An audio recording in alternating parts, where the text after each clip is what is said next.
See, I'll start with a small story. Probably, I think you might have also heard it, but I think I was 10 or 11 years old when we heard this story of an ugly duckling. I hope you have also heard it. But anyway, so the ugly duckling, there was somewhere in the regions of Himalaya, one egg of, sorry, something, 1 second.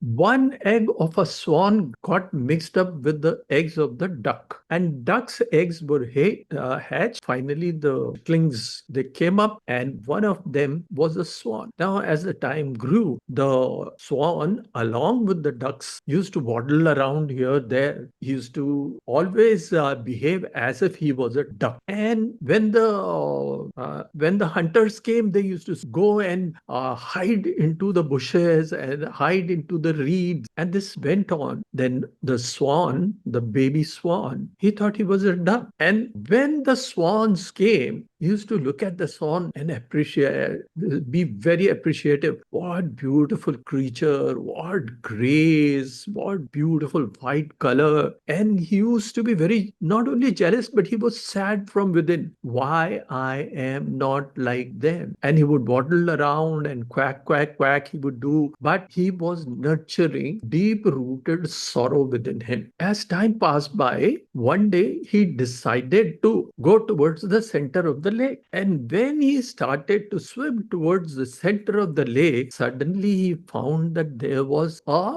a beautiful swan swimming along with him. And so he looked on the left and the right, but he couldn't find the swan. But he saw the swan in the reflection of the water. When he saw the swan in the reflection of the water, suddenly something dawned on him. He said, oh my God, I am the swan. I am the swan. And the entire universe within him, it changed. Entire thought process, entire perception within him, it changed. And that change brought about him happiness, joy, laughter. He suddenly said, oh my God, I am the swan. I am those beautiful birds. And he keeps swimming towards the flock of swan that were far away. Suddenly the swans, they all flew away, and he also flew away with them. What had happened? Nothing changed. Suddenly he realized, suddenly he had a revelation. This is known as divine awakening. He awakened to the fact that he is a swan. An entire thought process, entire perception of his change. This is what we are. We are made from the stuff which is known as Sat-Chit-Ananda, which means it is made from bliss. There's a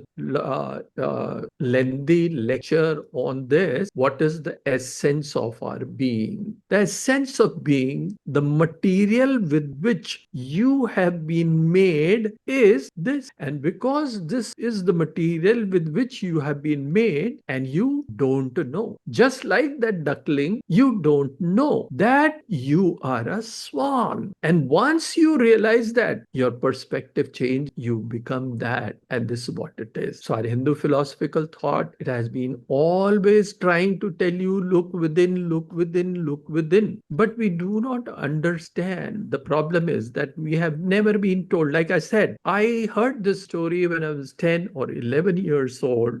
But now in my 70s, I suddenly realized, oh my God, this story had a great significance. Now I understand that why this story was told at that time. But nobody taught me how to change the perspective. I have 5 senses of perception. Through 5 senses of perception, I look at the universe. I look at the world, I'll say, instead of saying universe. I look at the world. And when I look at the world, these 5 senses of perception are guiding me. I do not know that I have a sixth sense of perception. What is perception? When we keep saying, you look within, you look within, where is that within? First of all, we have to know that. Then we have to understand that how to look within. What is that methodology by which we can look within? We never pay attention because we don't even know where to pay attention. So we have talked about these things, but it becomes very relevant. Here I have a plant.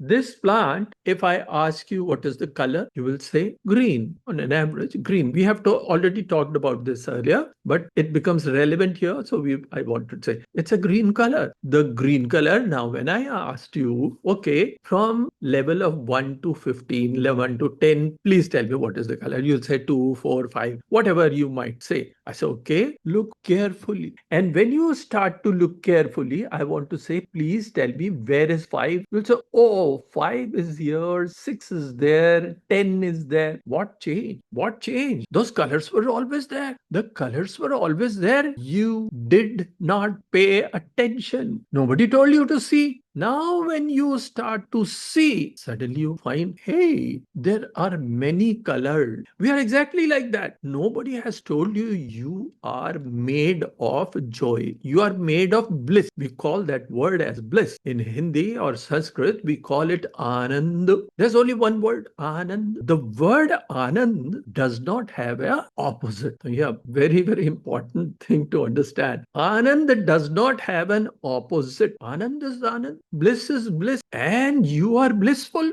But now, in this happiness project, that what we are trying to say is that the happiness project, or rather happiness, every person's project is to derive happiness. This is our project. Our life is centered around the happiness. Why do I want a car? I'll be happy. Why do I drink tea, coffee, whiskey, beer? I'll be happy. Why do I want a house? I'll be happy. Why do I wear fancy clothes? I'll be happy. I go shopping, I go binging, I go discoing, I do so many other things. Why? Because I want to be happy, happy, happy, happy, happy. That's the agenda of the mind. But the thing that we do not understand is that this is not happiness. This is pleasure. Anything, everything that you can experience through your 5 senses of perception sends sensations. These are sensations which give you pleasure and pain also. And pain also. Opposite of pleasure is pain. So when we begin to talk, rather, I had been talking about this,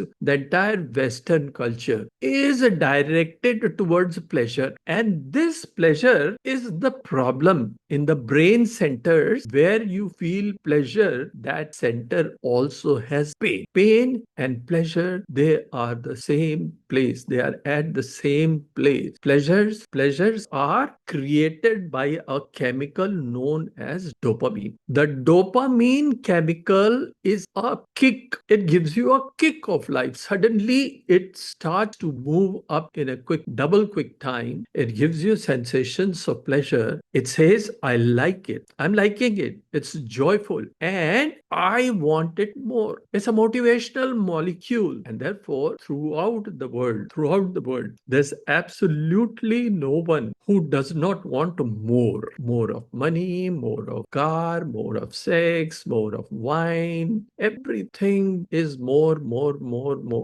There is no peace. There's no peace because you are being guided. Anything, everything that you like or dislike, you carry it within your own data bank, which we had explained is Chitta. So when we are looking at happiness molecules and you look at every single report on happiness index, and then they say Norway or Sweden is probably number 1 and 2, they are all probably judging this happiness index with material well-being. It's all judged by material well-being. That materially how much you have. And therefore, we have to first understand the philosophy behind our own body, mind, our so-called software of Man, Buddhi, Ahankara, Chitta, which means mind, intellect, ego, and the subconscious mind. What are the problems? We first understand what is unhappiness. Yes, Umang. Yeah, please. Please go ahead. I want to ask, what is the difference between the happiness and the pleasure? Yeah, there is a very big difference between happiness and pleasure. What I'm going to do that, like I talked about dopamine molecule, we'll also talk about serotonin molecule. So, in sometimes I will just come back to it, and then we will see the difference between serotonin and dopamine molecule. They are all known as happiness molecule, but excessive dopamine is what is responsible for anything and everything which is going bad in our life, because it has a not only a chemical basis, then physiological basis. There's so many things. What I would like to say, first we must understand what is unhappiness, what is revealed in the starting story when we were talking about it. What is revealed to the ugly duckling? Only thing that happened was change in perception. The ugly duckling said, no, I'm not ugly, I'm a swan. And his whole world changed, his perception changed. When we start to talk in terms of manifest, what are we manifesting? Car, a telephone, a refrigerator, a house, or an aeroplane? All these things that we are talking about, what are we doing? We are looking at the material aspect of which is not happiness but pleasure, in the mistaken belief that I am happy. In the mistaken belief that I am happy. You'll be happy only when you feel. And that's the very big difference between happiness and this. Happiness is a virtue. See,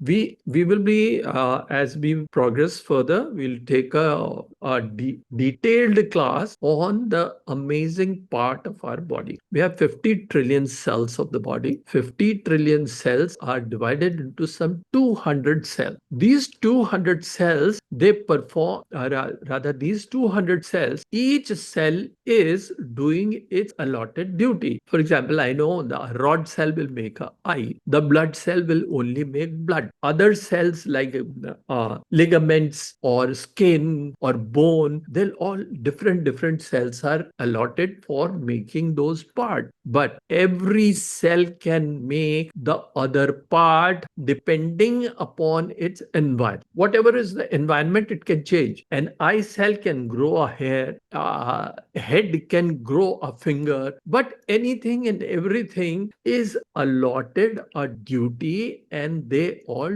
do their duty. The 50 trillion cells are joined together in cooperation, coordination, in synchronization. Each cell is a person. Why? Because each cell has a perception. Each cell eats means it consumes energy, it excretes, it communicates. On the membrane of the cell, there are transmitters and receivers. Inside the cells, there are proteins. There are 10 to the power 15 atoms in it. The proteins are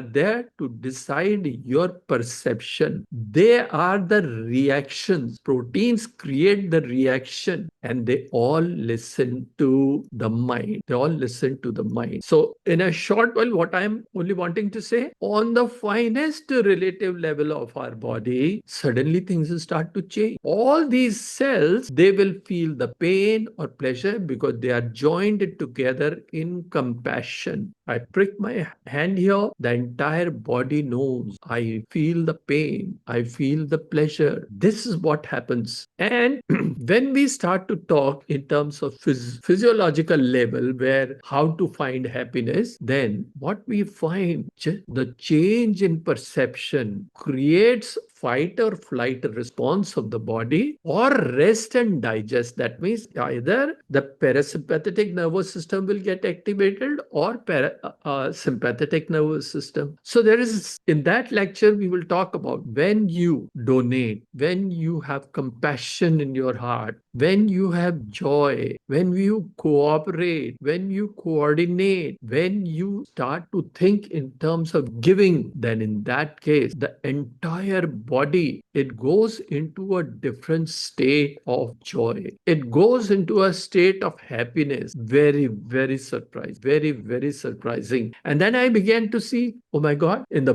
Bhagavad Gita, this is what they are saying. Dan, Daya, Dharma, all these things, they start to change your personality, change your inside. You begin to feel happy. They don't come from outside. It is in giving. So, Ram, can you show me a serotonin and dopamine? Okay, what I'll do, I have it here. 1 minute, you leave it. How many उसे लगा दो? Yeah, I'll read it from. So, dopamine is a pleasure molecule, and serotonin is a happiness molecule. Dopamine molecules are pleasure. Learn pleasure blindly, but serotonin inherently is a molecule with a discriminative intelligence. In our Bhagavad Gita classes, we had been talking about mind and intellect. So the mind is governed by the five senses of perception. Mind in the Bhagavad Gita is very clearly shown as blind. Not only it is blind, but it has no power of discrimination. It learns whatever has been told to it, it just accepts blindly. That is what is being said here. And pleasure is achieved by the body, mind, and you are alone. Happiness is a distribution. It is not a taken but given.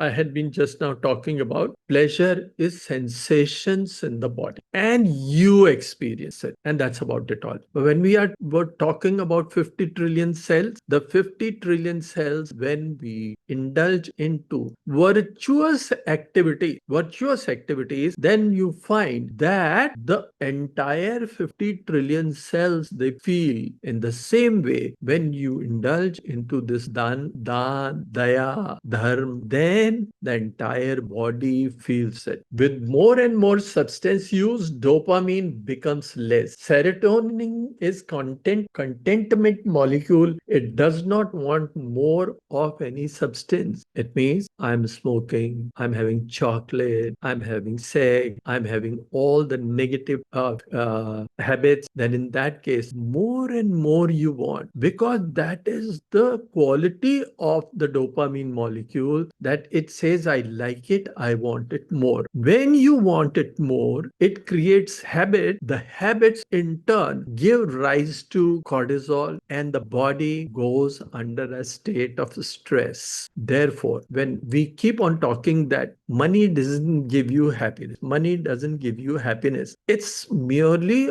a sentence. It has nothing more than that for every one of us, because we don't understand. We say, no, money gives us happiness. Yeah, within some limit. So, like I said, I'm not here to preach. In the Hindu philosophical thought, we are very, very clear. What is the purpose of life? There are 4 paths that you have to follow. Artha, Dharma, Kam, Moksha. Artha is money. Money is needed to run your body. How will you eat? What will you do? How can you sustain yourself? And therefore, some basic amount of money is you must have. Dharma. Dharma is the central part. Dharma is law. These are not social laws only. They're not that I'm a Muslim, I'll follow this law, and you are a Christian, I'll follow that law. I'm a Hindu, I'll follow this law. No, these laws are universal laws. Universal means just like Newton's law of motion, law of gravity, laws of thermodynamics, any and all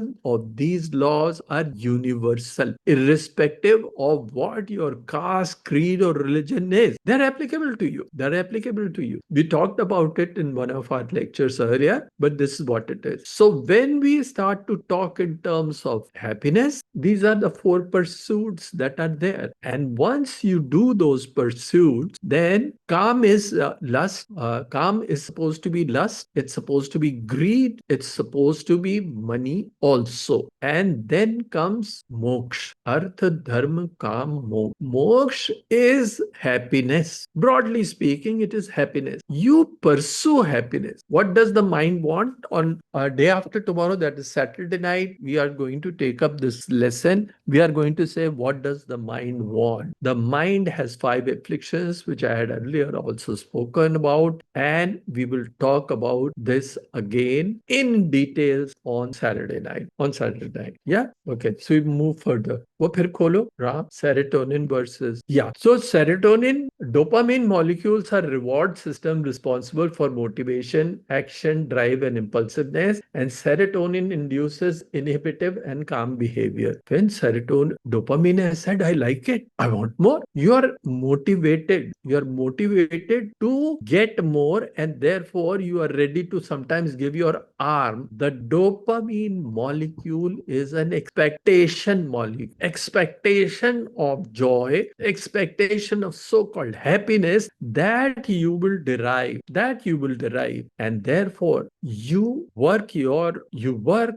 make efforts, you want that, and that's the motivating value of dopamine. Serotonin, on the other hand, is a satisfaction molecule. I like it, I don't want more. When you are satisfied, then you want nothing. I'm satisfied. You have eaten food. You are satisfied. You want to say no, no more. I'm not a glutton. I like it, but I'm satisfied. In the same way with money, wealth, power, fame, anything and everything, serotonin molecule is a molecule which gives you satisfaction, and it is therefore known as a happy molecule, happiness molecule. Okay. One is pleasure molecule, second is happiness molecule. Dopamine is more outward social behavior and motivation. Serotonin is agreeableness, cooperation, and benevolence.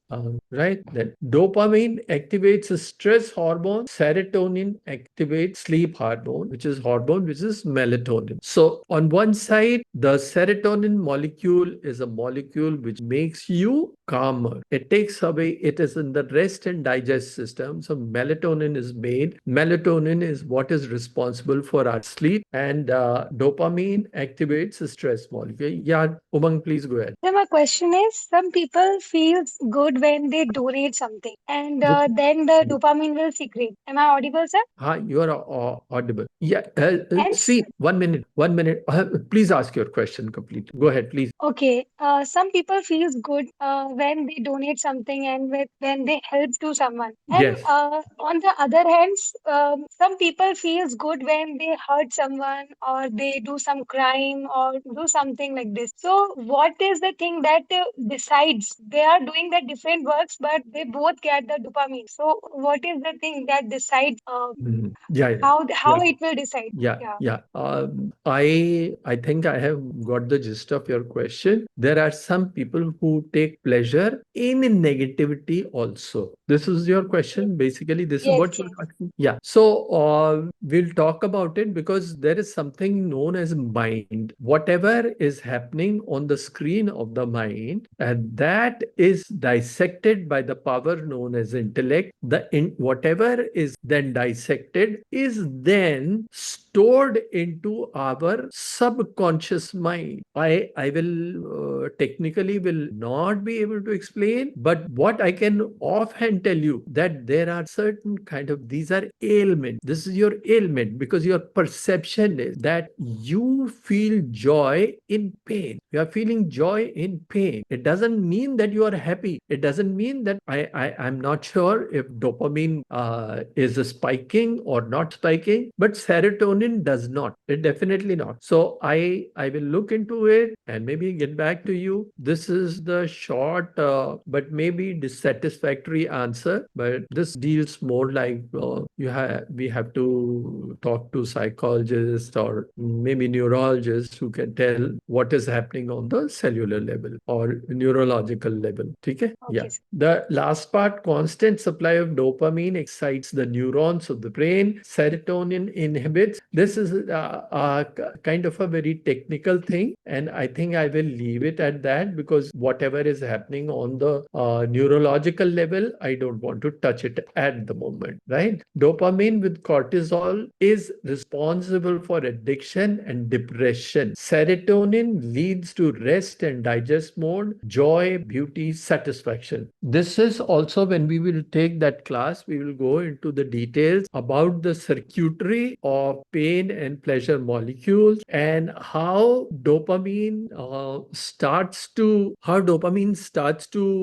tickle the neurons of the brain, and how excessive tickling, it shuts down its ends. And it's also a technical kind of a thing, which we will take it up when we come to this lecture on dopamine and cortisol, right? Pleasure is short term, happiness is ethereal, long term. This is a very, very big difference. Pleasure has a psychological basis, pleasure has a physiological basis, and happiness has a psychological basis. Physiological means everything is dependent upon the combination of cortisol and dopamine, whereas happiness, serotonin, has a psychological basis. Happiness is a field. I feel. Why? Maybe you know the reason, maybe you don't know the reason. But pleasure has a physiological basis. I exactly know why I felt pleasure. That's the kind of a difference which is shown here. Yeah. Pleasure needs outer objects. That we see when you are indulging in pleasure, like I said, there were five senses of perception. You are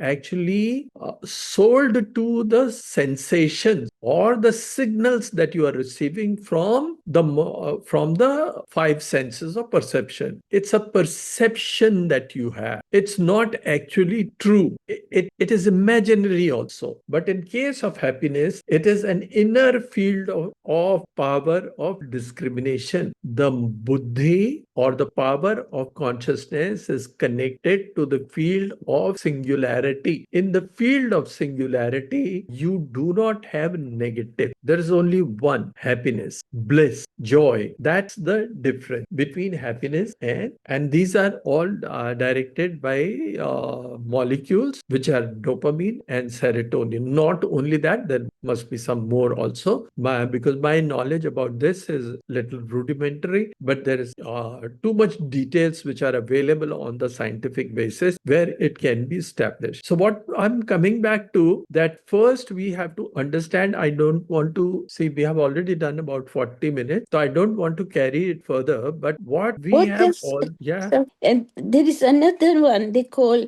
oxytocin. No, there are other molecules. See, there is dopamine, oxytocin, serotonin, Yeah. melatonin, needless to mention, Yeah. and there is one Endorphin. endorphins. These are Yeah. all known as endorphins. These are all Yes. known as endorphins. Yeah. And there is vasopressin. There are a lot of happiness molecules. Yeah. Each is required. I'm not trying to say dopamine is not required. Dopamine is part of the happiness molecules, but excessive dopamine creates problem. That is Right. what is being said here. Yeah. Okay. Yeah. Yeah. Thank you. Yeah. So, coming back to this, the entire thing is also given in the Bhagavad Gita. It's given in the Vedic literature, because our Vedic literature is only looking at how the life should be. How should you derive happiness from life? That is the beginning. And it begins with the blind mind, that the mind is blind and you have your perceptions which are directed by wrong kind of molecules, wrong kind of five senses of perception. You do not know the truth. The story of Ugly Duckling is that he was under illusion, and because he was under illusion, he did not know that he is a swan. We also, because of that, do not know, do not understand that in fact that power to know, power to be happy is within. I am constantly suffering by thoughts running amok in my mind. The mind, whatever is happening in the mind, the brain responds to it. The brain, when it responds to it, it sends various signals, various negative chemicals are produced. The body goes under a state of rest, under a state of stress. We don't know. All we have to change is change the perception. The silence of the mind and the noise of the mind, they both are available within us. When you pay attention, how will you pay attention? There's so many things that you have to do, but one of the best things that you have to do is that you have to do meditation. Meditation is one exercise which begins to calm your mind and thereby bring about a constructive change in the physiological and psychological level of your existence. So there are very many things which we have actually talked in our Bhagavad Gita classes. The first thing that we have to understand, life divided into two parts. One, which is parasympathetic nervous system, which starts to disrupt the functions of mind and body. The second is the function which known as parasympathetic nervous system. Parasympathetic nervous system is the system which start to create rest and digest system. So rest and digest is there. Everything depends on your perception. We have to go nowhere. And what are the methodologies? What are the techniques? They are all given here. Some have to be done on physiological level. Like today, when we understand, when you do this donation, when you are compassionate with somebody, you care for somebody, you look after somebody, then in that case, there are certain feelings which are created in your mind and they create a sense of happiness, well-being within you. There are, let's say, yes, there are affirmation exercises. We have to change on the physiological level, on this level, but then you have to take a deeper dive within on the level where there is singularity. Singularity means that power of consciousness, the power to know, a power to transform yourself. You have the option. And what option? Like I said, you have the spot, you saw the color, you saw one color, but then when you started to pay attention, you started to see other colors. And this is exactly what happens. And in one of my classes, I had taken you through some exercises where I said, now you focus here, now focus here, now focus here. And you suddenly realize, now maybe after today's lecture, if you do those exercises consciously, you will begin to give attention to the silence that you are feeling. And when you start paying attention to that silence, the silence will reveal to you. This is my 100% assurance to all of you that if you start to do that, this is what is going to happen. When you go into those much deeper practices like pranayams and meditation, then you have better control, much better control than what we are. So we will continue with it, and in the next this thing, we'll start to look into the mechanics. What are the problems of the mind? How this is happening, and why we have impediments in the way? We'll talk about it all. So, any more questions that you have? So my question is, when Yeah. the pleasure is short term, when the pleasure is short term, we can take it from the material things, and happiness can come from within. Then we should leave this material life, and how we can do this. No, no. My suggestion to each one of you is, if you don't have earth means money, then you'll become very miserable. The happiness will fly away from the nearest hole that it can find, nearest window. It'll just go away. Very important. We must have physical well-being, because the life moves through this physical being. And if you don't have money, then your misery is knocking at your door. And therefore, I had already told you, we are talking, there are four pursuits: Artha, Dharma, Kam, Moksha. Moksha you will get. Moksha you will get when you have Artha with you. When you don't have Artha, then you will not be able to follow the Dharma. And needless to mention, Moksha will not come to you. We are not talking in terms of people who have left and gone away to forest or mountains where they are doing tapas. We are not talking of that. We are talking of a practical life. In this practical life, both the things, the material existence, which requires house, car, this, that, and 10 more things. But if you don't take care of them, then your spiritual life will also undergo a very serious change. You will not be able to pursue it. Yeah. Okay. Okay. Thank you. Right.